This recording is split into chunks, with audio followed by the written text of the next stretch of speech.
was late September, and a chill had already begun to settle into the night air.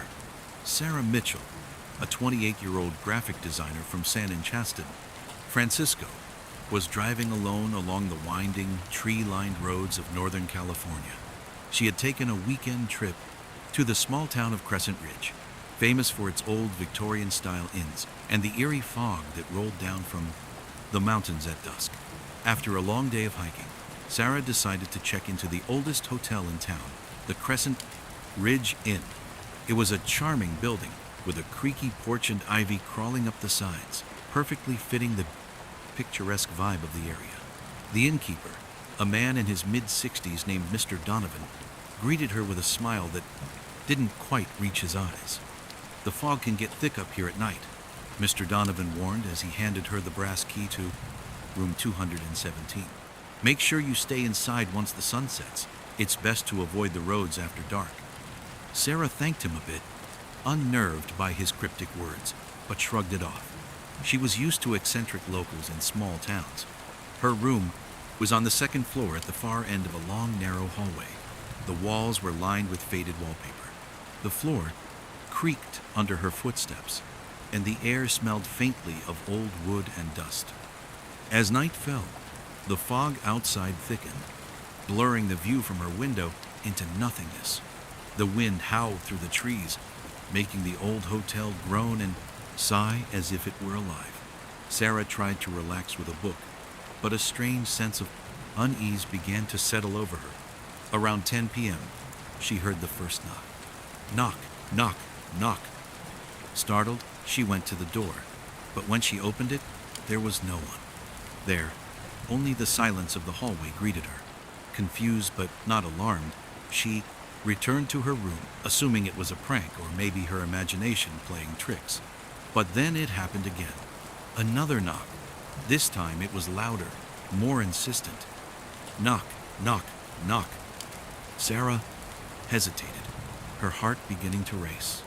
She opened the door, but once again, the hallway was empty. The wind had picked up, and she could hear the faint sound of what seemed like a whispering voice coming from somewhere deep within the hotel. "Hello," she called out nervously. No response, only the creaking of the old building. Feeling a growing sense of dread, Sarah decided to call the front desk. She picked up the old-fashioned phone, but all she heard was static. She tried again, but this time she could hear something else, someone breathing on the other end. Her heart skipped a beat. She hung up quickly, her hands trembling. The air in the room felt heavier now, the temperature dropping rapidly despite the warmth of the evening. She went to the window, but the fog outside had thickened to the point where she could barely see her own reflection in the glass. Suddenly, a soft voice whispered from behind her, "You shouldn't have come here." Frozen, Sarah turned around slowly. Standing in the doorway was a woman dressed in an old-fashioned nightgown, her hair unkempt, and her eyes hollow with an unsettling emptiness. "Who are you?" Sarah gasped, her voice barely audible. The woman didn't respond. She only stepped forward, her bare feet gliding across the floor, her eyes locked on Sarah's with a cold intensity. The room seemed to close in around Sarah as the woman approached, the whispers growing louder, the shadows deeper. She stepped back, her legs hitting the bed, and she felt her pulse racing in her ears. With a sudden jolt, the woman stopped just inches away from Sarah and whispered, "Once more, you'll never leave." And in that moment, Sarah realized the hotel wasn't just haunted by spirits. It had its own dark, relentless presence. The woman's cold breath brushed against Sarah's face as the chilling words echoed in her mind. Sarah stumbled backward, her heart racing wildly in her chest. She tried to move, to scream, but her body felt paralyzed, as if the very air had become thicker and more oppressive, weighing her down. The woman's eyes locked onto hers with a gaze so intense, it was as if she could see into Sarah's very soul. A low, almost inaudible hum seemed to vibrate through the walls of the room, as though the hotel itself was alive and watching. "Who are you?" Sarah finally managed to whisper, her voice trembling. The woman didn't respond, but her mouth twitched into a slight, unnerving smile. Then, without warning, she took another step forward, her form flickering like a shadow in the dim light. The faint whispers that had been growing louder now turned into indistinct murmurs, filling the room with a sense of impending doom. "Please stop," Sarah begged, her voice barely more than a breath, but the woman didn't heed her request. Instead, she reached out with a cold, bony hand, her fingers brushing Sarah's cheek with an unsettling gentleness. The touch sent a wave of ice through Sarah's body, freezing her in place. As the woman's hand lingered, Sarah's vision began to blur. The room around her seemed to distort, the walls shifting like a living, breathing entity. The once quiet hotel was now alive with the sounds of distant cries, scraping noises, and the creaking of wood, as if the building itself was groaning in pain. The woman's expression softened, almost as if pitying Sarah, and then she spoke in a voice that seemed to come from everywhere and nowhere at once. "You shouldn't have stayed the night. You've awakened something." Sarah's pulse pounded in her ears, and her breath quickened. She wanted to run, to escape, but her feet were frozen to the floor, her body refusing to obey her desperate thoughts. Suddenly, the door to the room slammed shut with a deafening crash, causing Sarah to flinch. She turned toward it, but before she could reach the handle, the woman raised her hand, and the door shook violently, as though held shut by some invisible force. The temperature in the room dropped further, the air turning ice cold. Sarah could see her breath fogging in front of her as she stared at the woman, who now seemed to be flickering in and out of existence, her body becoming more transparent by the second.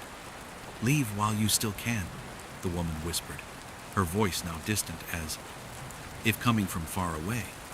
But before Sarah could make a move, the room plunged into complete darkness. The silence that followed was deafening. For what felt like an eternity, Sarah stood frozen in the dark, her mind racing, her body trembling with fear. The only sound was her own labored breathing, echoing in the suffocating stillness. Then, as if on cue, the lights flickered back on, revealing a new presence in the room, a figure standing in the corner, just beyond the reach of the dim light. This time, the figure was not a woman, but a man. His face was gaunt, his skin pale and stretched tight over his bones. His eyes were dark and hollow, and his mouth hung open as though caught in a perpetual state of agony.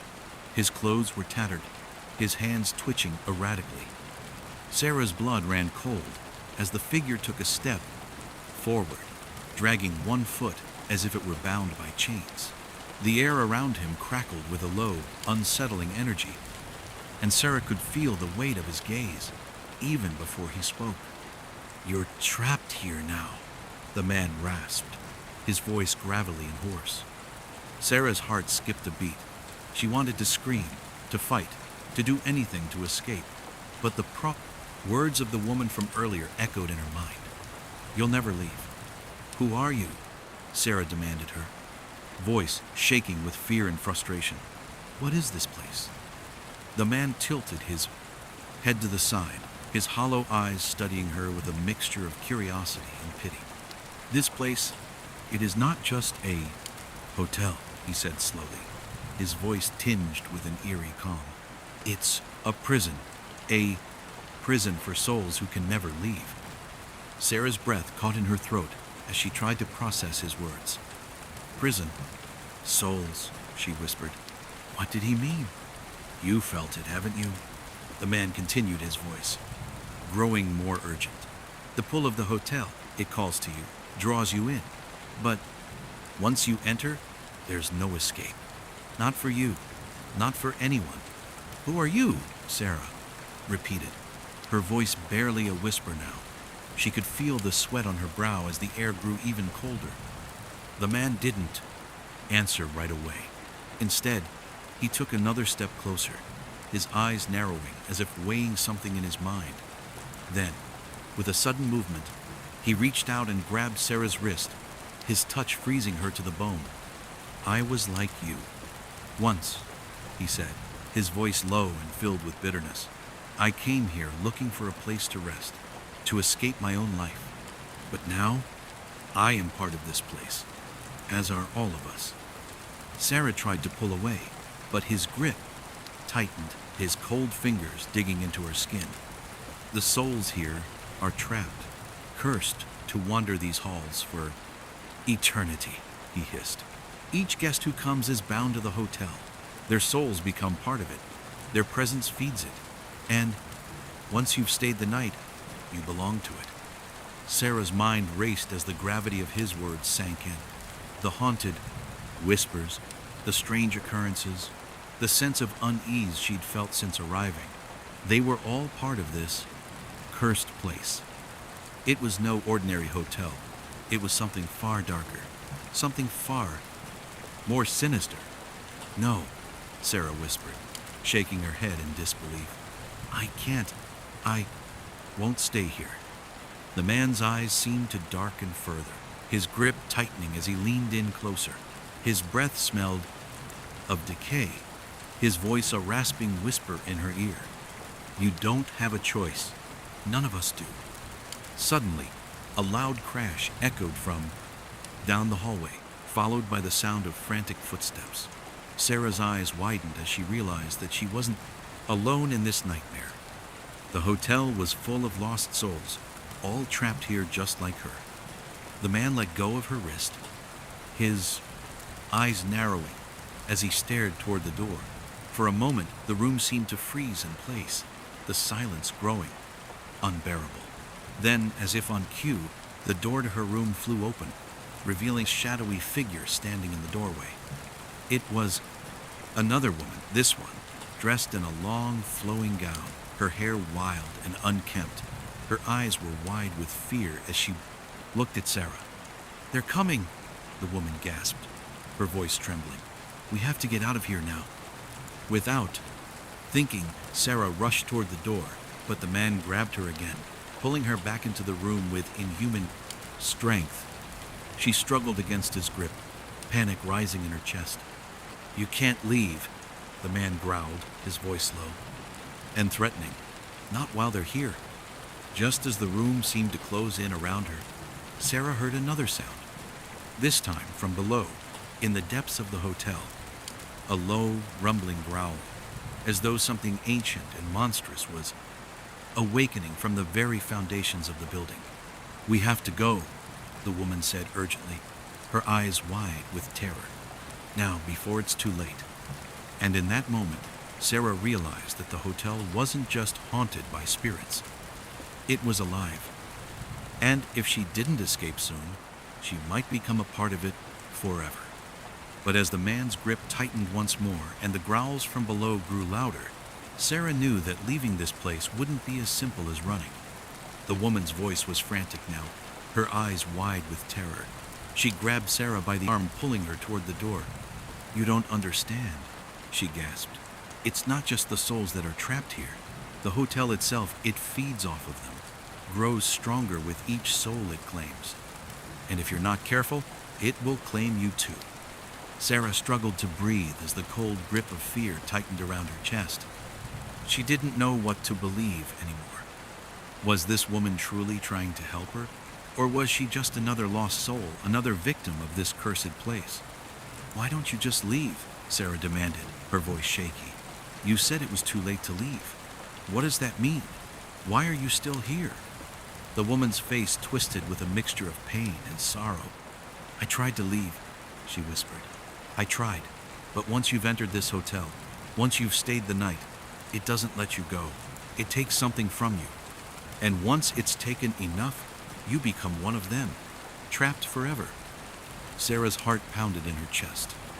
The thought of being trapped in this nightmare forever, losing herself to whatever darkness resided in the hotel, was unbearable. "What is it that it takes?" Sarah's voice cracked as she asked the question. Her body shook with fear and the chill in the room. The woman hesitated for a long moment. her face clouded with the weight of some terrible truth. "It takes your soul," she finally said, "piece by piece, until there's nothing left. And when it's finished with you, you become part of the hotel itself. Your spirit is bound to its walls, its halls, its rooms. You wander forever, unable to escape." The words hung in the air, thick with dread, and for a moment, Sarah didn't know what to say. The man who had spoken to her earlier stood silently by the window, watching them both with his hollow, lifeless eyes. "Is there any way out?" Sarah asked, her voice desperate now, clinging to the smallest shred of hope. "Any way to escape?" The woman shook her head, her eyes filled with sorrow. "Not unless you've got the strength to face the heart of the hotel itself, the place where it began, the source of all the darkness. But even those who have tried have never returned. It's like the hotel doesn't want to let anyone go." The man turned slowly, his face twisted in an eerie grimace. "The heart of the hotel," he muttered. "Some say it's in the basement. Others say it's hidden somewhere within the walls. No one knows for sure. All I know is that once it's claimed you, there's no way out. Not until it's done with you." To deepen, the temperature continuing to plummet, as if the very building was exhaling some frigid, suffocating breath. The woman's grip tightened around Sarah's wrist as she pulled her toward the door. "We need to leave this room," the woman urged, her voice barely above a whisper. "They'll come for us if we stay here. You won't be able to outrun them if they get too close. We need to find a way out." Sarah didn't hesitate. She followed the woman down the hallway, her footsteps echoing through the stillness. The hallway stretched out before them like a dark, never-ending corridor. The walls were adorned with faded wallpaper that seemed to move, twisting and writhing with every step they took. The flickering light above them cast long, haunting shadows that danced across the walls, their shapes twisting like the spirits trapped within the hotel. As they moved further into the building, Sarah couldn't shake the feeling that something was watching them. The air grew heavier, thicker with an unseen presence, and the whispers began again louder now, as if the walls themselves were speaking to her.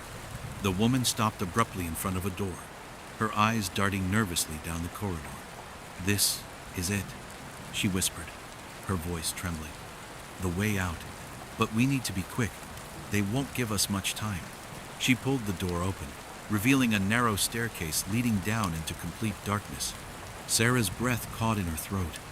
The stairs seemed to descend into the very bowels of the hotel, deeper than she had ever imagined. "Where does this lead?" Sarah asked, her voice shaky. "To the basement," the woman replied. "If we're lucky, we might be able to find something that will help us. But you need to know, the deeper you go, the more dangerous it becomes. The heart of the hotel is down there, and it's not something you want to face." Sarah swallowed hard, her fear mounting with every word. But the woman's gaze was determined, her expression hardening with resolve. "We don't have a choice," she said, her voice firm. "We have to go down there." The sound of footsteps echoed from behind them, slow and deliberate, sending a chill of terror down Sarah's spine. She glanced over her shoulder but saw nothing, only the darkness of the corridor stretching behind them. With a final glance at the woman, Sarah took a deep breath and stepped into the darkness, descending the stairs. The air grew colder with every step, and the oppressive weight of the hotel seemed to press down on her shoulders as if it were trying to crush her spirit. The further they descended, the more the walls seemed to close in, the space growing tighter and tighter, until it felt as if the very structure of the hotel itself was trying to swallow them whole. They reached the bottom, and Sarah felt a surge of dread course through her. The basement was like something out of a nightmare. The walls were lined with rotting wood, the floor covered in a thick layer of dust, and the air was heavy with the stench of decay. But the most unsettling thing of all was the silence.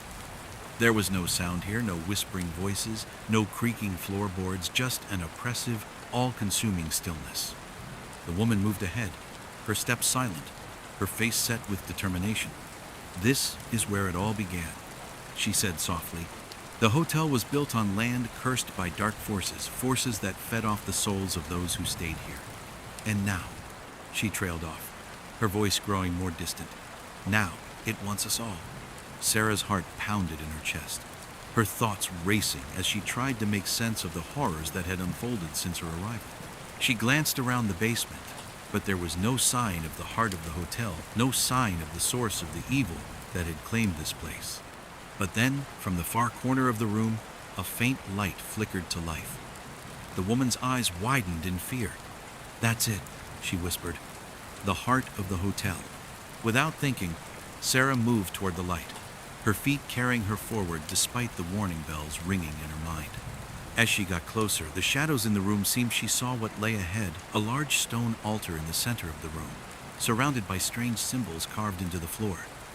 The light came from a small flame flickering in a bowl at the center of the altar, casting eerie shadows against the walls.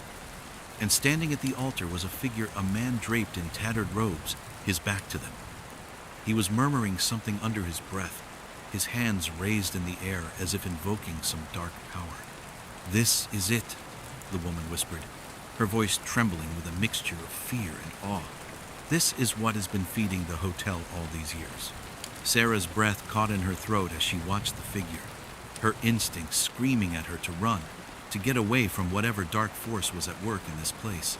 But before she could move, the figure turned around, revealing a face that was both familiar and unrecognizable. It was the man who had spoken to her earlier, the man who had warned her about the hotel. But now his eyes were dark and lifeless, his skin pale and decayed, as though he had been consumed by the very darkness he had once spoken of. "You've come," the man said, his voice a hollow echo. "You've come to claim your place among us." Sarah's blood ran cold. "No," she whispered, shaking her head. "I won't stay here. I won't become one of you." The man's lips twisted into a cruel smile. "You already are." And in that moment, Sarah realized the horrifying truth. There was no escape. There never had been. The hotel had claimed her, just as it had claimed all the others. And now, she was just another soul, trapped within its walls, wandering its endless halls, lost to the darkness forever. But even as the cold, icy grip of the hotel closed around her, Sarah's last thought was not of fear, it was of defiance. She wouldn't give in. She would fight, even if it was hopeless.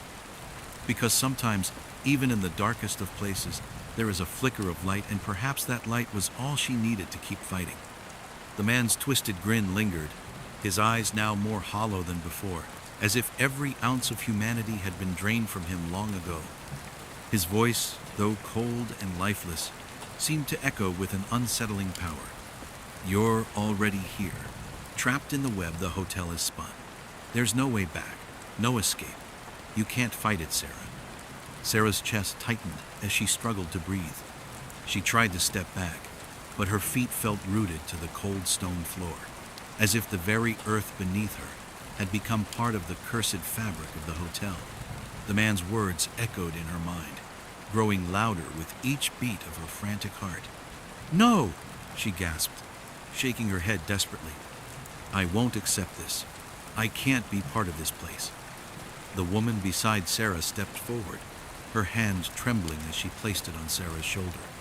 "You don't understand," she whispered urgently. "You've already been marked. You're bound to this place, just like the rest of us." Sarah's mind raced as the reality of her situation sank deeper into her bones. She had walked into this nightmare unknowingly, thinking it was just a place to rest.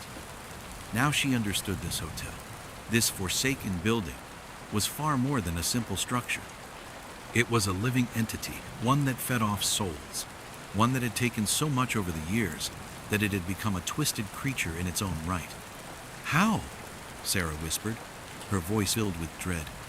"How do I escape? Is there a way out?" The man's laugh was hollow, like the sound of wind howling through an empty chamber. "You think you can escape? There's no way out. There never has been." The woman beside Sarah pulled her closer, her breath shallow. "You have to face the heart of the hotel," she said, her voice filled with grim resolve. "You have to face the source of all the darkness. That's the only way to stop it." "But how do we face it?" Sarah asked, panic rising in her chest. "How do we stop something this powerful?" The man's eyes narrowed, and for a brief moment he seemed almost human again. You don't stop it. You just endure. You become part of it. There is no victory, only surrender. Sarah felt her heart break at the hopelessness in his words. But there was something in his eyes, something that spoke of torment, something that told her that maybe, just maybe, there was still a way to fight. I won't give up, Sarah whispered fiercely, more to herself than to anyone else. I won't let this place take me. The man's grin returned, but this time it was tinged with sadness. You say that now, he said softly, but you'll see. In the end, everyone succumbs. The woman tightened her grip on Sarah's arm. We need to find the heart. We need to stop it, or else... Sarah didn't want to hear the rest of the sentence. But she knew if they didn't find the heart and destroy it, they would be doomed. This hotel had consumed too many lives already. She wouldn't let it take hers. Taking a deep breath, Sarah turned her gaze toward the altar at the center of the room. The faint light flickered in the bowl, casting long, eerie shadows against the walls. The air around the altar hummed with dark energy, and Sarah could feel the weight of something ancient, something powerful, looming just beyond her reach. We have to get to the altar, Sarah said, her voice trembling. We have to destroy it. The woman nodded, but her face was pale. It won't be easy. The heart is protected. It feeds off fear, off the terror of those who try to destroy it. But if we can get close enough, we might be able to weaken it. Sarah's breath quickened as she looked at the man standing motionless by the wall. He seemed almost resigned to his fate, his gaze distant, as if he had already accepted that there was no escape for him. I don't want to end up like you, Sarah muttered, her voice shaking. I'm not going to give in. The man's eyes flickered toward her. A hint of something, was it pity, flashed in his gaze before he spoke, his voice low and bitter. It's not about giving in, girl. It's about surviving. That's all we do here. We survive, and that's enough. Survival. The word hung in the air, bitter and haunting. It was all they could do, all any of them had done, for as long as they could remember. Let's go, Sarah said, turning away from him. She took the woman's hand and started moving toward the altar. Each step felt heavier than the last, the air growing colder, the pressure building on her chest. As they reached the altar, Sarah felt a tremor beneath her feet. The stone beneath her seemed to shift, like it was alive, aware of their presence. She glanced at the woman, who was staring at the altar with wide, fearful eyes. It's here, the woman whispered, the heart of the hotel. Sarah stepped closer, her breath shallow, her mind racing. The flickering light in the bowl seemed to draw her in as though it was calling to her, pulling her closer to the source of all the darkness. She could feel it now, the cold, dark presence that surrounded her, wrapping around her like an invisible hand. Without warning, the ground beneath them cracked, and a deep, rumbling sound filled the basement. The air turned thick and suffocating, as though the hotel itself was alive, breathing, reacting to their intrusion. It's waking up, the woman gasped. It knows we're here. Suddenly, the shadows around them seemed to shift and stretch, twisting into grotesque shapes that moved toward them, their forms barely recognizable. Sarah's heart raced as the figures in the shadows grew closer, their eyes glowing with an unnatural light. She could hear their whispers, their voices seeping into her mind, trying to sow doubt, trying to make her give in to the terror that threatened to overtake her. Stay strong, the woman urged, her voice strained. We have to focus. We have to destroy the heart. The shadows seemed to close in around them, but Sarah stood firm, her eyes locked on the bowl at the comet, center of the altar. The flame flickered wildly, casting a red glow that illuminated the twisted figures now. Surrounding them, the woman stepped forward, raising her hands toward the altar. We need to destroy it from the backer sets. Inside, she said, her voice trembling. If we can destroy the flame, we can destroy the heart. Sarah felt a cold hand grip her wrist, and she turned to find one of the shadowy figures standing beside her. its form impossibly tall and twisted.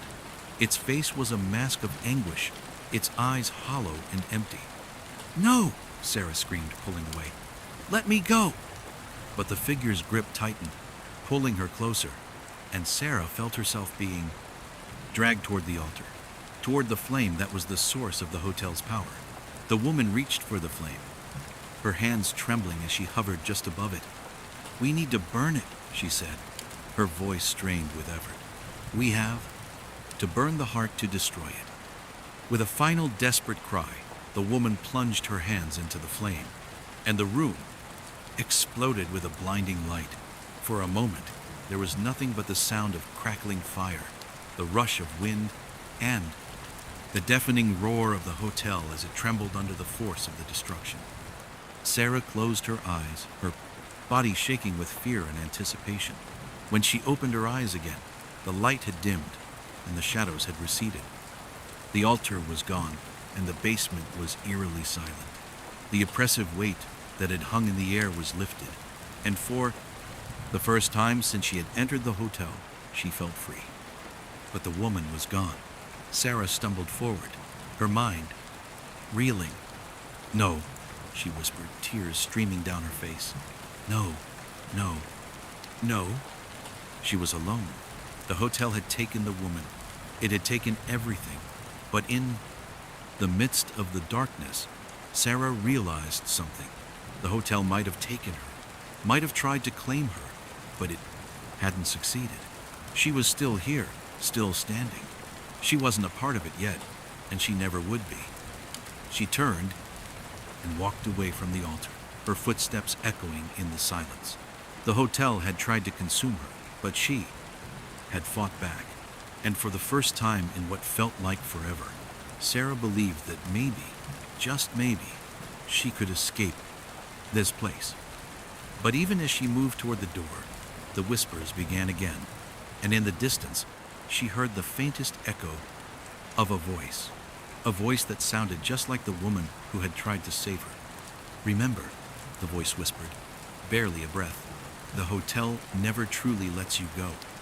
And with that, the door slammed, shut behind her, the darkness swallowing her whole once more.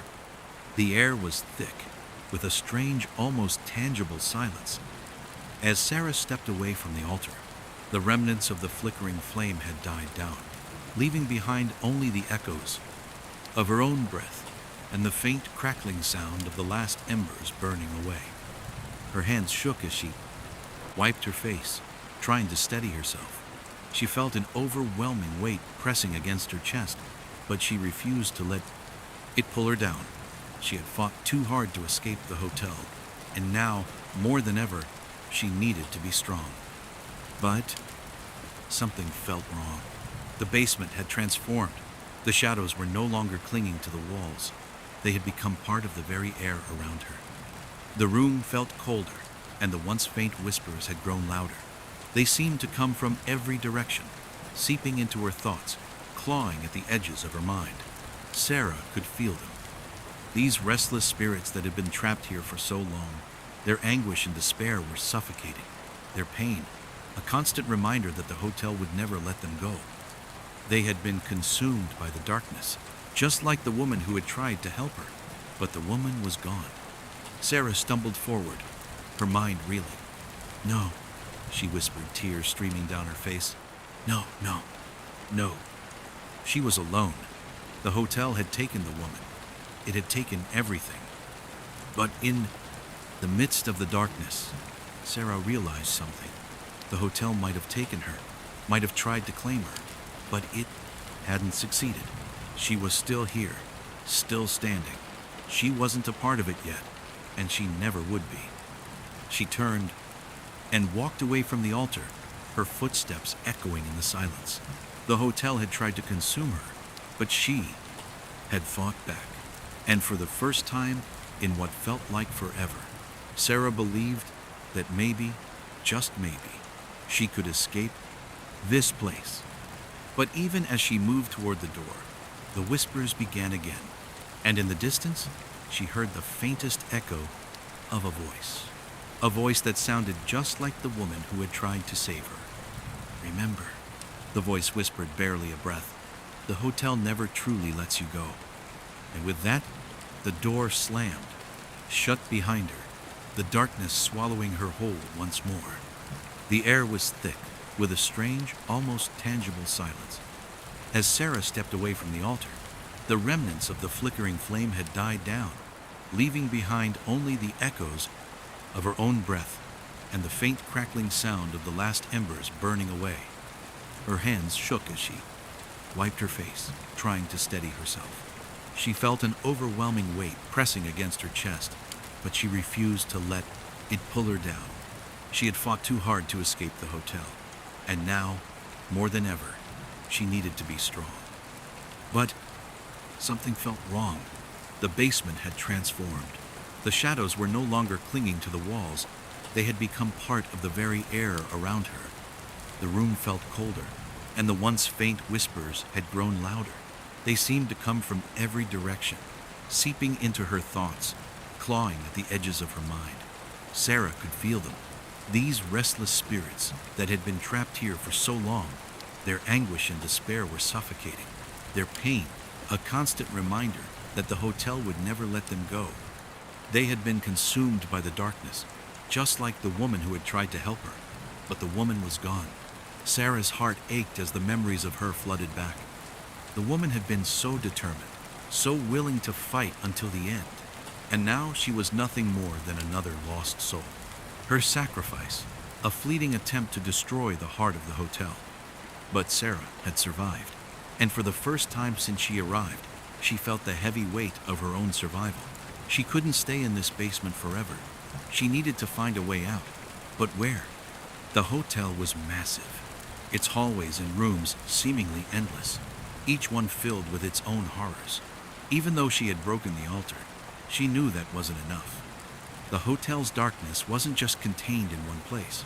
It was embedded in every inch of its walls, every corner of its corridors. It was alive, feeding on fear, and it would find a way to survive. The realization hit her like a punch to the gut. The hotel had been built on blood and suffering, and it had taken everything it could from the souls who wandered within its walls. There was no simple way to escape. Even though she had destroyed the heart of the hotel, she couldn't erase the legacy it had left behind. Sarah turned away from the altar and started to move toward the basement stairs. She had to get out. There was no other choice. But as she climbed the stairs, the air grew heavier and the whispers became clearer. They were no longer just disembodied voices, but rather words, names. She could hear them calling her, as if they were reaching for her soul, pulling her back into the depths of the hotel. "Sarah," a voice whispered, "you can't leave. You belong to us now." Her pulse quickened. She knew that voice. It was the man who had spoken to her earlier, the one whose soul had been swallowed by the hotel. She could hear the hollow emptiness in his tone, a reflection of the same fate that awaited her if she gave in. "No," Sarah muttered under her breath, shaking her head as if that would make the voice go away. "I won't stay." Her steps quickened as she ascended the stairs, but the shadows were closing in, stretching longer and longer, crawling across the walls. She could feel them reaching for her, the icy tendrils of darkness pulling at her legs, her arms trying to hold her in place. Her heart pounded in her chest, and she forced herself to move faster. She couldn't let herself be consumed by this place. She couldn't be another lost soul wandering its halls for eternity. She had to escape. When Sarah finally reached the top of the stairs, she found herself back in the long hallway that she had first entered when she arrived at the hotel. The walls were still covered in faded wallpaper, peeling in places, but now the air was different. It felt charged, as if the hotel itself had noticed her presence and was preparing to fight back.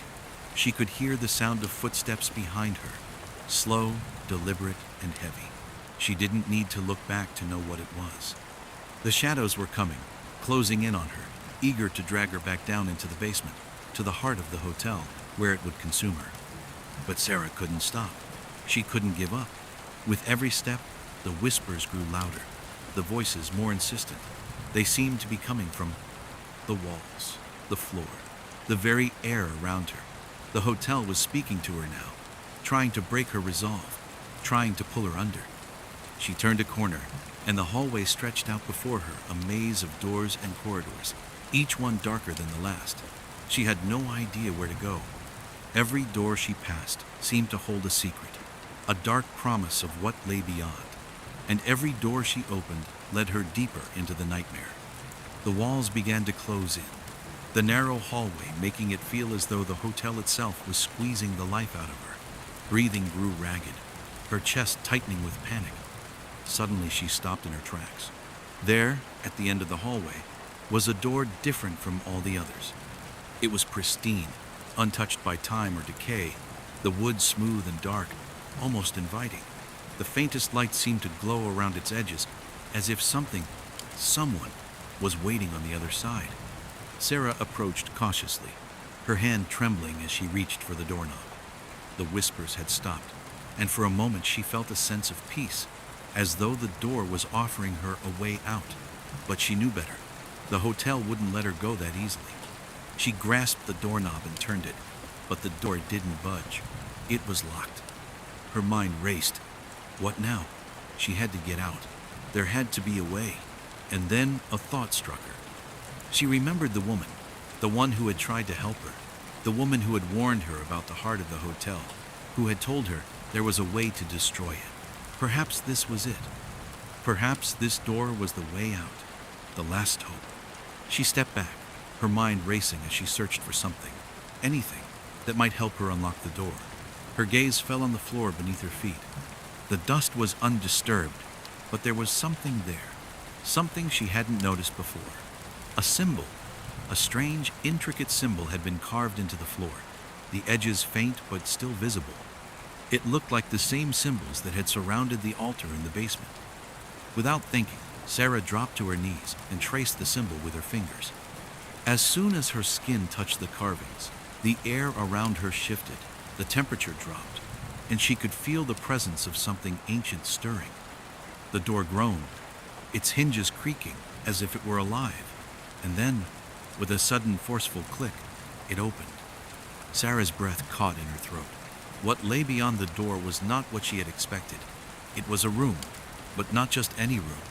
It was an impossibly vast space, stretching far beyond the dimensions of the hotel. The walls were covered in mirrors, reflecting her own image from every angle, distorting it, twisting it, until she could no longer tell which one was real.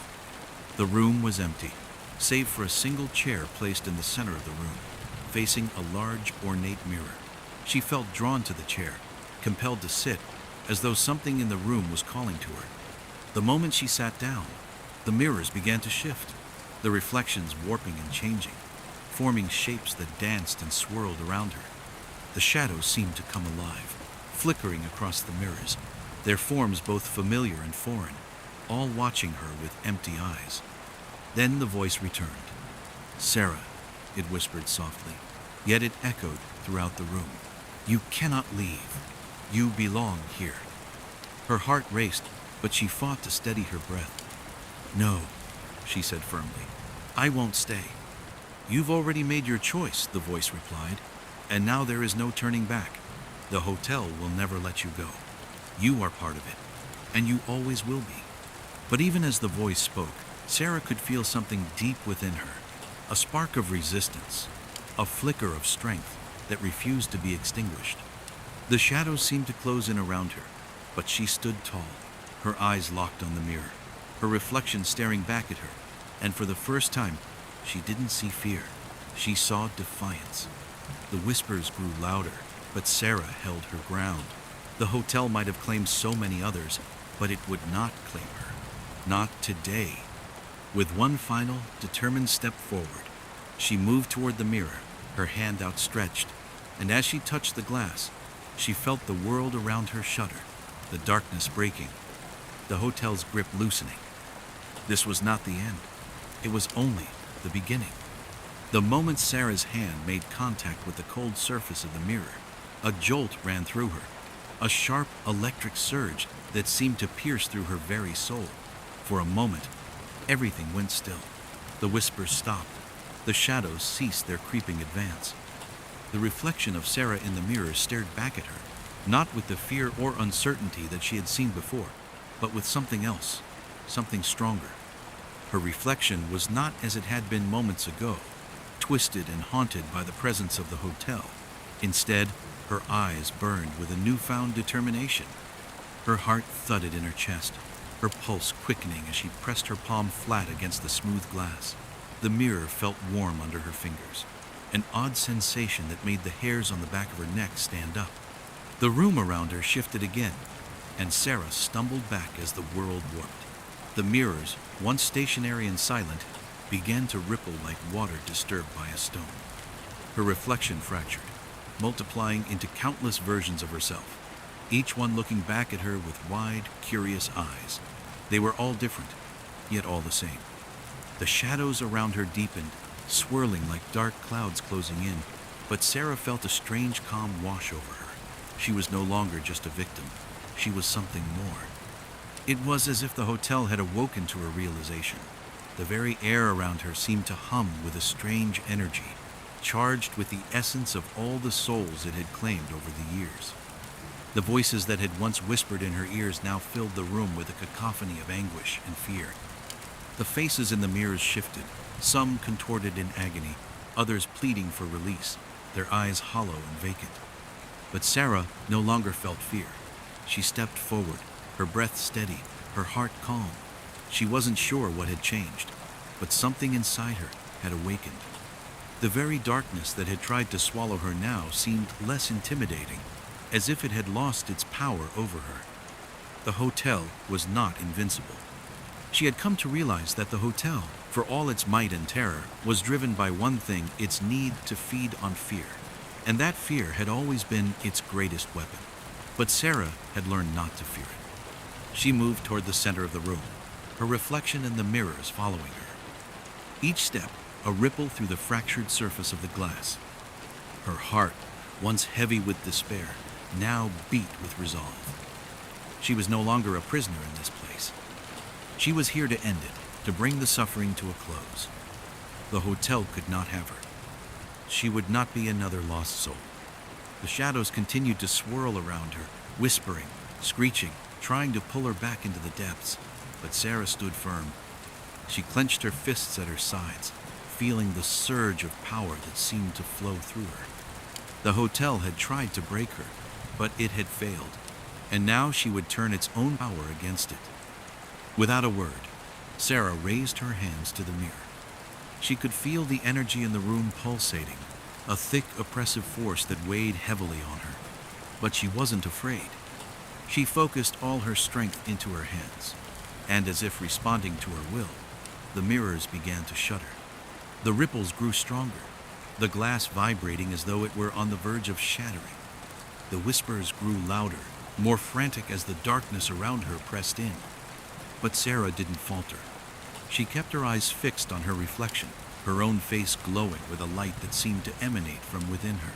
The room shook as the mirrors began to crack, the shards splintering and falling away like rain. Each shard that fell seemed to take a piece of the hotel's power with it, as though the very foundation of the place was starting to crumble. The shadows that had been closing in on her began to dissipate, vanishing into the cracks in the walls, as if the hotel's grip on the world was weakening. Sarah didn't stop. She reached for the largest mirror, her hands glowing with the same light that had now spread throughout the room. She pushed against it, and with a sound like a thunderclap, the mirror shattered into 1,000 pieces. The light from her hands spread through the room, flooding the space with an intense, pure glow. And then, for the first time, the hotel screamed. It was not the sound of a person, but something far older and more ancient. A screech that tore through the air, reverberating in the walls, in the floors, in the very earth beneath her feet. It was the sound of the hotel's heart, the source of its power, being torn apart. The light from Sarah's hands grew blinding, and the room began to collapse around her. The mirrors shattered completely, and the air itself seemed to warp and twist. The floor trembled, cracks spiderwebbing across the surface as though the very building were beginning to break apart. But Sarah stood firm. She did not flinch, did not back away. She was no longer a victim. She was the one in control.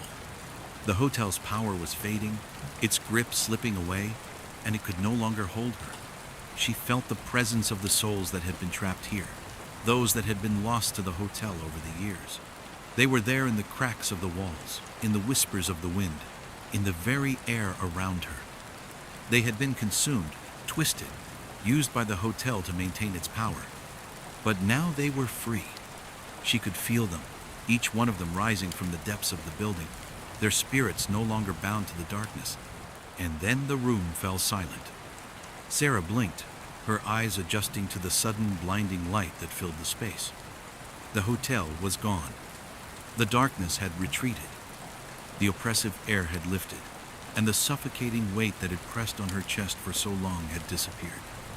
For the first time since she had entered the hotel, she felt light, free. The hallway outside the room had vanished. The doors, the walls, the very structure of the hotel had crumbled. What was left in its place was an open, vast emptiness, a world that stretched out before her like a blank canvas. Sarah took a deep breath, her chest rising and falling with a steady rhythm. She didn't know where she was or what had happened to the hotel. All she knew was that the nightmare was over. But as she turned to leave the room, a faint sound caught her ear, a whisper, a voice calling to her from the distance. She froze. The voice was familiar. Sarah. Her heart skipped a beat. Sarah, don't leave. She turned back to the room, her pulse quickening. The voice was faint but unmistakable. It was the woman who had tried to help her, the one who had sacrificed herself to destroy the hotel's heart. But as Sarah looked back, the room was empty. There were no mirrors left, no shadows lurking in the corners. The place was silent, and yet she felt the pull of the voice. Sarah took a step back into the room, her mind racing. She knew what she had to do. The hotel was no longer a physical place. It was a memory, a presence, something that could never truly be destroyed. But it was no longer a threat. It was a part of her now, just as it had been a part of the others who had come before her. She closed her eyes, breathing deeply. And in that moment, she felt the souls that had once been trapped here. They were not gone. They were not lost.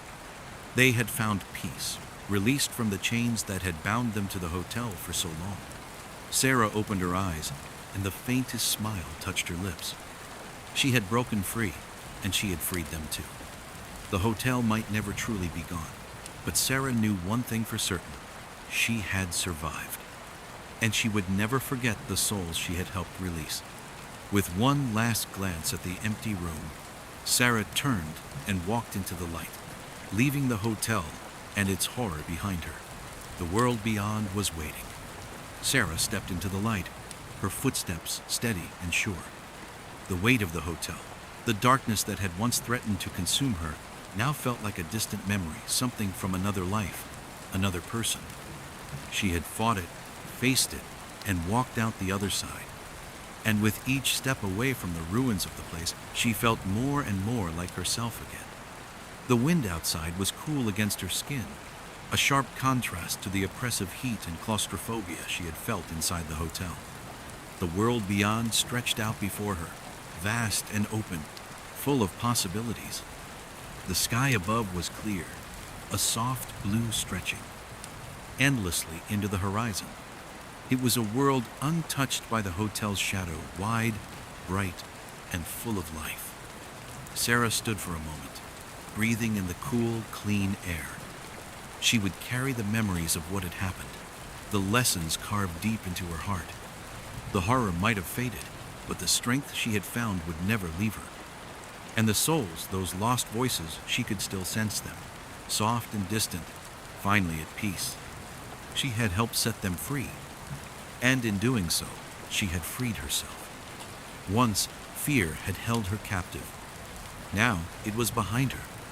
She had walked through darkness and come out stronger.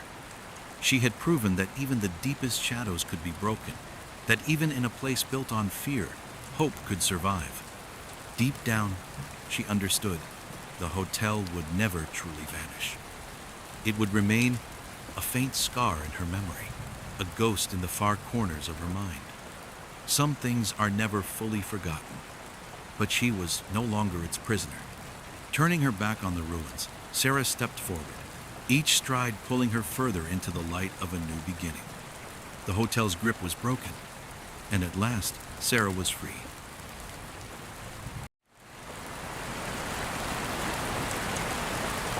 On the 8th of January, 2004, the 32-year-old single mother was at a pizzeria in Safety Harbor, Florida, enjoying a night out with her boyfriend, Chris, and her sons, 7-year-old Drew and 9-year-old Max. Nikki had only been seeing Chris for a few months, and he hadn't had much interaction with her boys yet. But so far tonight, he was nailing it, chatting easily with Drew about Teenage Mutant Ninja Turtles, and also making sure to include Max too. When Nikki heard Max start to giggle over something Chris had said, Nikki suddenly felt the spark of happiness. She liked Chris, but until tonight, she really hadn't been convinced that their relationship had long-term potential. They'd met online, gone on a few dates, and it had been fine. Not exciting, but fine. But maybe that was okay. Chris was about her age, and he was an engineer with his life together. He checked the boxes, and maybe that was all she needed, somebody who was solid, simple, and stable, who could make her boys laugh. I mean, that kind of relationship would certainly be a big change for Nikki. Her ex-husband, Donald, had been the opposite of Chris. He was an imposing prison guard and former boxer, built like Arnold Schwarzenegger, and was almost twice her age. They met when Nikki was just 22, and Donald was 41. Her family had thought he was too old for her, but she had fallen in love with his rugged good looks and charm. But then life got complicated. Their eldest child, Max, was born with health issues, and the endless hospital bills and stress really strained their marriage. Donald started drinking more. Their fights got worse and worse, and after nearly a decade together, it was just over. They separated in 2001 and finalized the divorce 2 years later. But for Nikki, she had actually been relieved. She had her freedom back. And so, pretty quickly, she had struck up another relationship with a young, fit HVAC repairman named Dan Welch. Dan had seemed really exciting and charming, and for a while, Nikki had been convinced he was the one. But Dan didn't work out. He really just wanted to have fun, not get married. And so, Nikki had ultimately dumped him. After Dan, Nikki had gone on plenty more dates. But Chris was really the first guy in a long time who felt like he could actually be something real. After dinner, Nikki and her sons drove Chris back home and dropped him off around 9:30 p.m. Less than 15 minutes later, they pulled into their own driveway, where the sight of the new house they just recently moved into made Nikki smile. It was much bigger and nicer than anywhere she'd lived with Donald, and the city of Safety Harbor felt exactly how she had hoped: quiet, warm, and safe. The perfect place to raise her kids. They went inside, and immediately, the boys kicked off their shoes and headed in opposite directions. Drew went to the living room to finish his homework, while Max ran straight to his bedroom and powered on his video game console. As for Nikki, she walked down the hall to her office, and she turned on the family computer. The instant messenger app was still open from earlier, and she glanced at the text window, and she saw there was a new message from Chris. It said, "How'd you get home so fast?" Nikki frowned, not sure why he would ask that. But when her eyes moved up the chat window, she saw that a message had been sent from her account at 9:33 p.m. while she was still out driving. The message contained only 2 letters, HB. Now, keep in mind this was 2004, so the instant messenger app could not have been on Nikki's phone. It could only be accessed from her computer, which meant that that message could have only been sent from right here, this physical location, by somebody other than her. Nikki, who now had goosebumps all over her body, just stared at the screen and then typed back to Chris, "I didn't write that." Nikki grabbed her home phone and called Chris. And when he answered and she explained what was going on, he sounded confused and worried about her. Nikki asked him to please stay on the line while she looked around her house. There could be an intruder. And so, while clutching the phone and doing her best to stay calm, Nikki began going from room to room, checking to make sure they were empty. All the while, the only sound that filled the house were the beeps and chimes of Max's video game. At some point, After checking one of these rooms, Nikki went back into the hallway and was going towards the next room to check. However, before she got there, she heard something and turned around. And when she did, she froze. 15 minutes later, at approximately 9:50 p.m., Deputy Brad Ferguson of the Pinellas County Sheriff's Office was out on patrol when a dispatcher's voice came over the radio. A man had just called 911-1 in a panic. He said that he'd been on the phone with his girlfriend when she suddenly started screaming. The girlfriend's name was Nikki, and she was home with her 2 sons at 12 Clearview Drive in Safety Harbor. Deputy Ferguson switched on a siren and floored it towards the address. When he arrived, he knocked hard on the door, and to his surprise, a middle-aged man answered, looking very confused. Deputy Ferguson asked if someone named Nikki lived there, and the man said yes. The man called out Nikki's name, and a minute later, a teenage girl appeared. But to Ferguson, something just didn't feel right. Nothing about this scene matched the urgency or the information in that 9-1-1 call. Deputy Ferguson radioed dispatch and quickly realized there had been a mistake. He was at the wrong house. The caller had given the wrong address. And it was just pure coincidence that there happened to be a Nikki there too. The real location was 15 Clearview Drive, literally next door. This mistake meant Deputy Ferguson had lost precious minutes. He raced 30 feet over to the correct house, and the man from the wrong house followed right behind because he knew Nikki Halpin's family. They were neighbors. The lights were on inside of Nikki's home, but when they knocked, no one answered. The neighbors started shouting for Nikki and Drew and Max. And eventually, 2 faces appeared in the window next to the front door. It was the boys, but there was no sign of Nikki. The boys recognized their neighbor and opened the door. Deputy Ferguson immediately noticed blood spatter on Max's t-shirt. When he asked where their mother was, Drew pointed down the hall. Ferguson walked into the house and headed in the direction the boy had pointed. And moments later, he stepped into the bedroom, and there was Nikki. She lay motionless on the bed. The blankets around her were soaked with blood, and there were deep wounds on the left side of her head. It was instantly clear this was a crime scene. Ferguson realized the attacker could still be inside, so he shouted for Nikki's neighbor to take the boys back to his home and lock the doors. After that, he radioed for backup and began clearing the house on his own. Gun drawn, he went room by room, closet by closet, until he was sure that whoever had done this was already gone. It frustrated Deputy Ferguson to think that the time he'd wasted going to the wrong house might have made all the difference. It might have given Nikki's attacker the chance to slip away. Minutes later, an ambulance arrived, followed by a fleet of police cars. Nikki was actually still breathing, but barely. So paramedics airlifted her to a trauma center, fighting to keep her alive the whole way. Meanwhile, the evidence retrieval crew got to work processing the crime scene. The house was littered with toys and sports equipment, which made searching for fingerprints or DNA even more time-consuming than usual. So the team knew they were in for a long night. Shortly after midnight, 2 detectives arrived to take over the investigation for the Pinellas County Sheriff's Office. Their names were Ed Judy and Robert Snipes, and they were both seasoned investigators with over a decade of experience under their belts. Judy and Snipes spoke to the officers processing the scene, who told them that, as of right now, Nikki was still clinging to life at the hospital. But based on what they'd seen, the chances she'd survive were slim. Whoever had attacked her appeared to have hit her in the head and upper body over and over again with something very heavy and blunt. But so far, the evidence retrieval crew had not found whatever that weapon was. In fact, they hadn't found much of anything. There was no evidence of a break-in or signs that anything had been stolen. But Detective Judy was not surprised. The viciousness of the attack did not feel like a robbery, and he was already beginning to suspect that the motive might be personal. After checking out the crime scene, Judy and Snipes left the house and headed next door to speak with Drew and Max, who were still with the neighbor. They tried to talk to the 9-year-old Max, but he was completely unresponsive. Nikki's neighbor explained that Max had medical issues and rarely spoke, and now he may be traumatized too. And so that left 7-year-old Drew. The detectives sat Drew down in the kitchen, and as gently as they could, they asked him to tell them what he saw.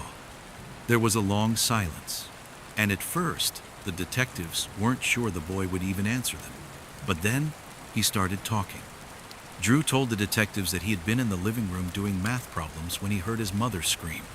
He looked up, and he saw her running down the hall. And there was this large man in dark clothes with a black mask on, carrying something long and shiny, maybe a metal baseball bat. He said his mother screamed for him to go hide, and then she disappeared into the bedroom, and the masked man followed her inside. Drew was so scared he couldn't move, but he followed his mother's instructions, and he hid until he heard the attacker leave. At that point, he snuck out of his hiding place and ran into the bedroom, where he found his mother unconscious and his brother Max cowering behind the bed. Drew took Max's hand and led him to the bathroom, where the brothers hid until they heard their neighbor's voice calling them from outside. When Drew finished telling the story, the detectives realized that the boy's ordeal was far worse than anyone realized.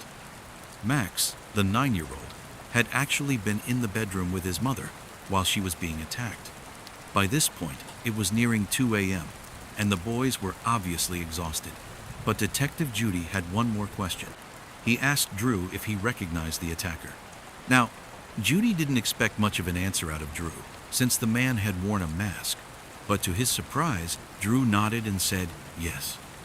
The boy looked right at Judy and said it was the man who knocks on the windows. On the drive back to the station, Detective Judy and Snipes talked over everything they'd learned, starting with Drew's final comment about the man who knocks on the windows. They had asked Drew what he meant, but the boy had not been able to explain beyond that.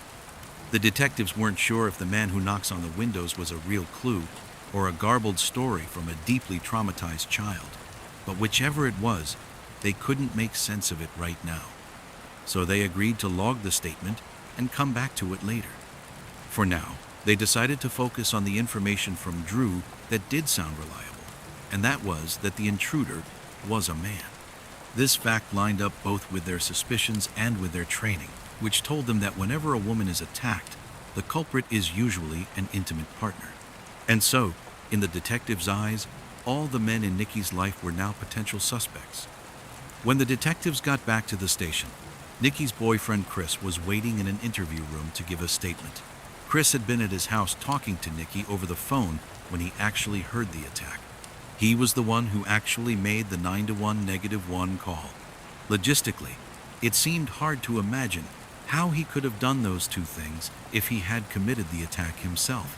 But at this point, Judy and Snipes weren't actually ruling anyone out. They knew Chris could have hired a hitman, for example, and there were a couple of elements of Chris's story that raised questions. For example, they wanted to know why Chris gave dispatch the wrong address. The mix-up cost valuable time that possibly allowed Nikki's attacker to escape. And they also wanted to know, when Chris heard his girlfriend being attacked, why didn't he try to go to her house to check on her himself?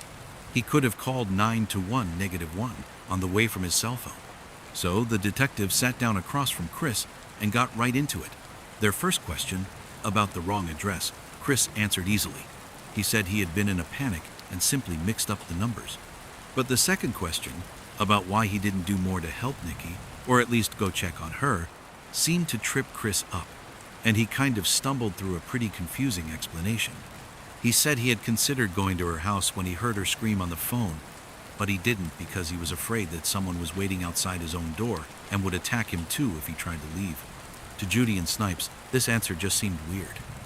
There was no reason for Chris to think he would be targeted in some kind of coordinated, two-pronged attack, and he hadn't mentioned it to the 9-1 -1 dispatcher at all. It sounded like a pretty outlandish excuse, and so, by the end of the interview, both Judy and Snipes were more skeptical of Chris than they had been when they walked in. But they still couldn't figure out a way for him to have been present for the attack while he was also home talking to Nikki on his landline phone. So despite having a few misgivings, they thanked Chris for his time and let him go. As soon as Chris was gone, Snipes called the hospital for an update on Nikki's status. It was now 3 a.m., 6 hours after the attack. Snipes was not expecting good news, so it came as a relief when the doctors told him that, no, Nikki is actually still alive. Her vitals were stable, and it was looking more likely that she'd survive the night. Still, her doctors stressed that her condition was dire. After getting off the phone, Snipes shared the news with his partner, and then they got to work on their next task, contacting Nikki's family to fill them in and see if they knew anything useful. Unfortunately, a quick search told them that Nikki's parents and siblings were 1,300 miles away in Massachusetts, and this kind of news was just too serious to deliver over the phone. So they called up the nearest precinct and arranged for a local officer to drive out to her parents' place and talk to them in person. That local officer knocked on Nikki's parents' home right as the sun was coming up. Nikki's mother answered, looking confused and tired. When the officer told her about the attack on her daughter, she gasped and began crying. The officer reached out a hand, offering her support, but the mother gathered herself quickly, then looked up through her tears and told the officer she could guess who had done this, Nikki's ex-husband, Donald. To explain this, Nikki's mother told a story that stretched back a decade to 1994. In the early days of Nikki and Donald's marriage, that November, their oldest son Max was born with life-threatening complications.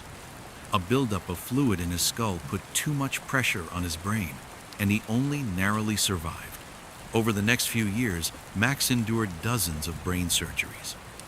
And during one of those surgeries, a nurse accidentally gave him the wrong medication, and it nearly killed him.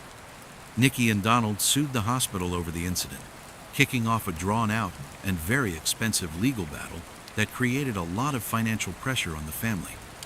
These new money problems, along with Max's ongoing health issues, led to constant stress in their household, which eventually contributed to the collapse of Nikki and Donald's marriage. And then, soon after their divorce was finalized, the hospital finally settled in the case, granting Max a trust fund of $1.5 million. And in the legal wrangling that followed, Nikki had become sole custodian of that fund, and Donald was shut out completely. He would never see a dime. This is why Nikki's mom thought Donald might have attacked her daughter. She believed that he simply harbored a grudge over the money. Detectives Judy and Snipes were already on their way to Donald's place when the Massachusetts officer who visited Nikki's mom called them to tell them about Donald's potential million-dollar motive. Now, Judy and Snipes already considered Donald a suspect, simply because he was Nikki's ex-husband, but this new information shot him right to the top of their suspect list. They found Donald at home in his bachelor pad apartment, sitting down to coffee and the morning newspaper. When they told him that Nikki had been attacked last night and was in critical condition at the hospital, Donald looked at them in shock and then demanded to know where his kids were. The detectives calmly explained that the boys were perfectly safe, but they currently were in the custody of social services. They couldn't be released to Donald until the detectives were confident that he wasn't involved in the attack. Now, Judy and Snipes watched as Donald processed the fact that they were treating him like a suspect. He seemed surprised, and in a tight voice, he told them to come in and ask whatever they wanted.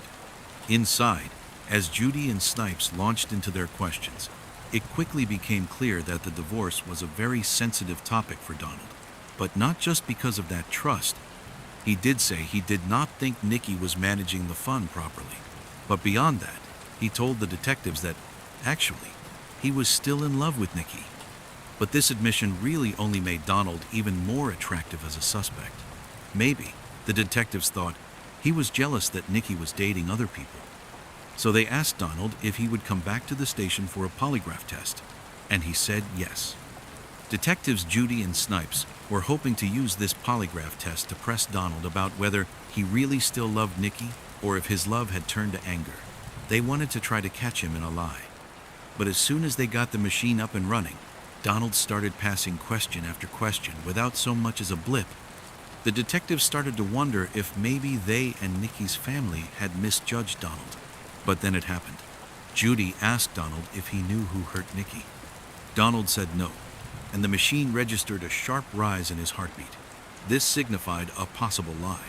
Snipes felt a rush of exhilaration, but he didn't mention anything about it until the test was done. When it was done, he confronted Donald about the question he'd failed. Donald took a long time to respond, and when he finally did, he said that he hadn't lied. He really didn't know who hurt Nikki, but if he was being totally transparent, he did suspect someone. He hadn't said anything until now, because he didn't want to point fingers without any evidence. But if the detectives really wanted to know his opinion, Donald thought they should look into Dan Welch, the young, fit HVAC repairman Nicky dated after their separation. To both Judy and Snipes, Donald's accusation against Dan Welch just seemed like a desperate attempt to divert attention away from him. But then Donald explained why he suspected Dan, and it was surprisingly convincing. Donald said that Nicky actually used to vent to him all the time about Dan. At first, she'd been really into their relationship, but when she began talking about marriage, Dan apparently wasn't interested, so Nicky had dumped him. But after she dumped him, Donald said that Nicky had told him it was like a switch had flipped. Dan was devastated.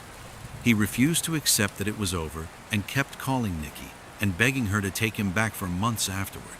Eventually, Nicky turned to Donald for advice, and he told her to take out a restraining order. When Judy and Snipes finished their interview with Donald, they still weren't convinced he was innocent.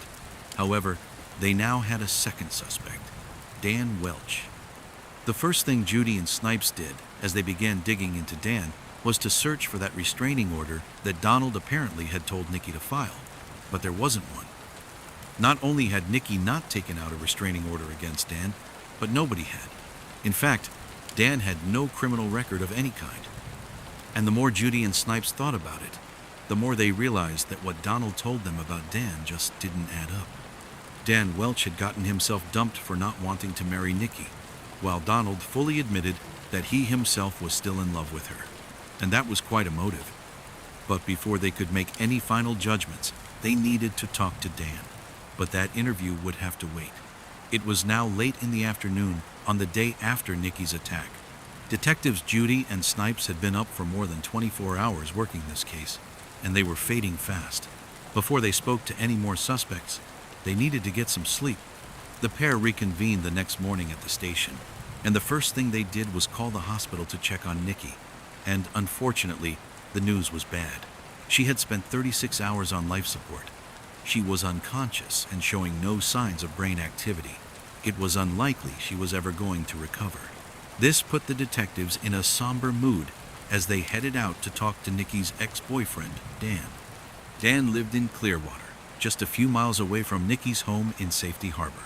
Judy and Snipes wanted to catch him off guard, so they didn't call ahead before they knocked on his door.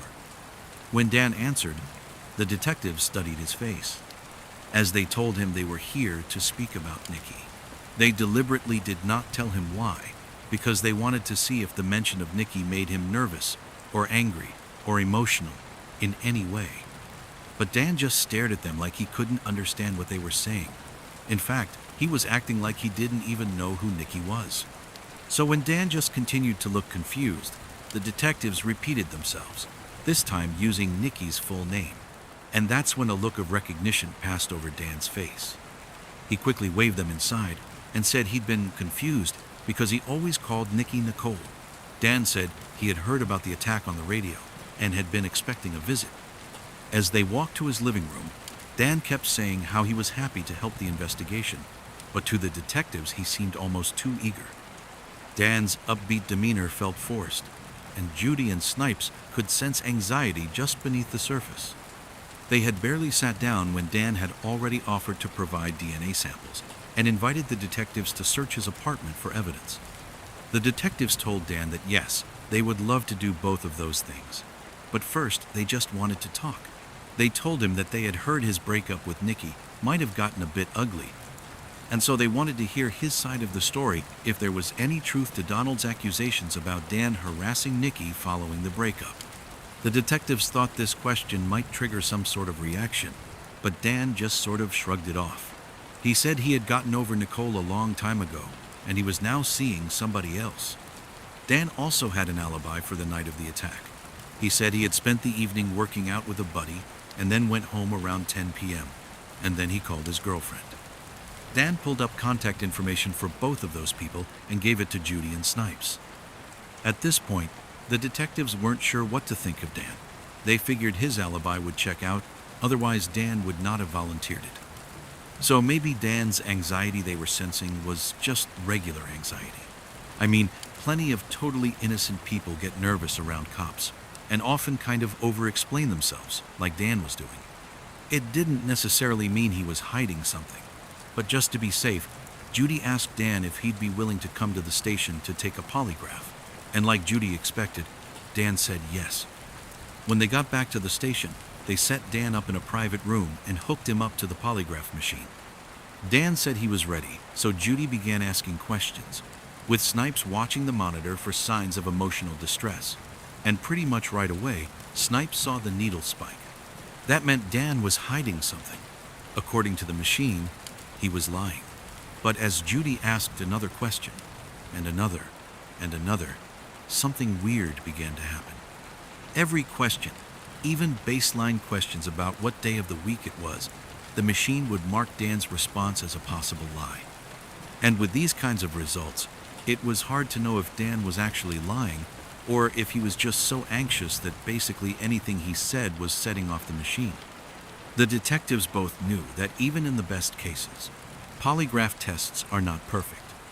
The fact that Dan was failing so badly definitely raised their suspicions of him, but it wasn't a reason to hold or charge him. So after asking him the remainder of the questions, which Dan basically failed entirely, they had no choice but to let him go. That evening, Judy and Snipes talked through the case, weighing their potential suspects. They had now spoken to the last 3 men in Nikki's life.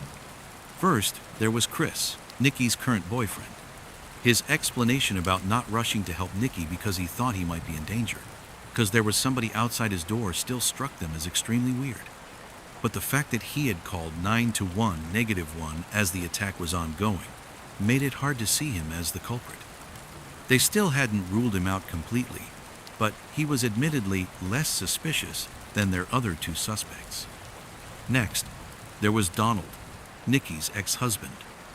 And of all 3 suspects, he had the strongest motive, since with Nikki out of the way, he would not only get custody of their kids, but also control of a $1 million trust.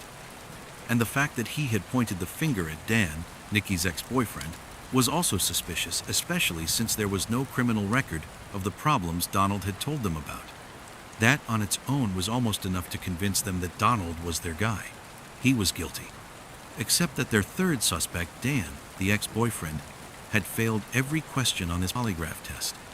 All in all, the detectives agreed that it was still too early to draw any firm conclusions. Just 2 days had passed since the attack, and so far, the investigation had been moving at a breakneck pace. Judy and Snipes felt good about how much they'd learned already, but didn't want to miss an important clue by rushing things. They would continue interviewing Nikki's family and friends while keeping a particularly close eye on Dan and Donald. Those 2 they were the most suspicious of, and they figured if one of them was guilty, hopefully, they would slip up and do something to give themselves away. The next day was the 11th of January. 3 days had passed since the attack, and incredibly, Nikki was still clinging to life. However, that morning, her doctors told her family that she would never wake up, so Nikki's family said their final goodbyes at the hospital. Then, doctors turned off the machines that were keeping her alive. Nikki died shortly afterwards. And so that meant that Judy and Snipes were now officially dealing with a homicide case. Also, Nikki's death started a ticking clock on the custody of her sons. Drew and Max were still in social services because Judy and Snipes considered their father, Donald, a suspect. But that couldn't continue indefinitely. If the detectives didn't charge Donald soon, the boys would be released into his care, and Donald would take control of Max's $1 million trust. Over the next few days, Judy and Snipes continued interviewing Nikki's friends and colleagues, but they didn't come up with much new information. The only interesting tidbit came from a friend of Nikki, and it didn't help the detectives narrow things down at all. This friend said she thought the killer could be Chris, who was Nikki's most recent boyfriend, and the one who had called 911 during the attack. This friend said that Chris was jealous, and the couple argued all the time. And so all this left Judy and Snipes in a tough spot. They had lots of suspicions, but no hard evidence against anyone. A week passed, then another, with no significant new leads. And the detectives started to worry that their case was about to go cold. On the 16th of February, just over a month after Nikki's death, an office assistant at the sheriff's department was transcribing audio files from the case as part of the standard bookkeeping process. The case was approaching a dead end, and she was responsible for filing everything away properly. This assistant had already processed the dozens of hours of police interviews with Donald, Dan, and Chris, and she was nearly done. The last file on her list was the actual 9-to-1 -1 call Chris had made on the night of the attack, the 8th of January. The assistant didn't expect it to take long, but when she put on her headphones and hit play, she heard something on this call that made her jump out of her chair. She had to stop and rewind the tape, going back to the start over and over again just to make sure she wasn't hearing things. The audio was garbled, and it was hard to tell what was actually going on. But after a few listens, she was sure it was not her imagination. The sound she had heard was definitely there, just buried under multiple layers of distortion. So the assistant dashed down the hall to Detective Judy's office and played the file for him and Snipes. At first, the detectives couldn't understand what she was so excited about. But then the assistant adjusted the levels a bit and played the call again. This time, through the crackly static, Judy and Snipes heard what she was talking about. Just like that, they knew exactly who killed Nikki. Through careful analysis of the crime scene, interviews with those involved, and the contents of 9-to-1 -1 call, police have constructed a timeline of events they believe reveals what happened to Nikki Halpin. Night of the 8th of January, 2004, the house at 15 Clearview Drive, Ive, Safety Harbor, was silent and empty when, at approximately 9:30 p.m., the killer rode up on a bike. They stashed their bike out of view beside the garage and then looked around quickly to make sure nobody was walking past. Then, satisfied they were alone, the killer lifted the garage door up maybe a foot or so and rolled underneath. Once the killer was inside, they began to rifle through their backpack. They pulled out a mask and put it on. Then they took out a heavy silver flashlight so large that, at a glance, it almost looked like a metal baseball bat. Then, with the flashlight in hand, the killer walked from the garage into the house itself. Within moments, the killer was creeping through the quiet house, down the hall. They headed to Nikki's office, where they switched on the computer. When the screen lit up, the instant messenger app was already open, and Nikki's conversation with Chris was visible on the screen. Just then, the icon beside Chris's handle changed colors, indicating that he was now online. The killer thought for a moment, and then hit a couple of keys at random and hit enter. A few seconds later, a response came through from Chris. "How'd you get home so fast? You must have run every red light." As the killer read that, they smiled. Now they knew Nikki was on her way home. The killer switched off the computer screen, walked into a different room, and hid. A few minutes later, the killer heard the front door open, followed by the sounds of Drew and Max running happily into the house. The killer stayed where they were, thinking Nikki would soon pass by, but the wait took longer than they expected. And so, as the minutes ticked by, the killer grew impatient. Eventually, they poked their head out of the room where they were hiding, and right then, they heard Nikki talking to someone in the hall. It sounded like she was on the phone, and she was saying something about an intruder in the house. With a sudden pang of horror, the killer realized their mistake. Nikki must have gone into her office. She had seen the message and realized someone had sent it from her computer when she was still gone. There was no more time to wait. The killer sprinted into the hall, where Nikki turned around, saw them, and screamed. The sound filled the killer with a blinding rage, and they shouted right back at her, "Nicole, calm down!" But Nikki didn't calm down.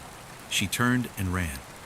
And as she passed by the living room, she shouted for Drew to hide and then continued into the bedroom to try to help Max hide.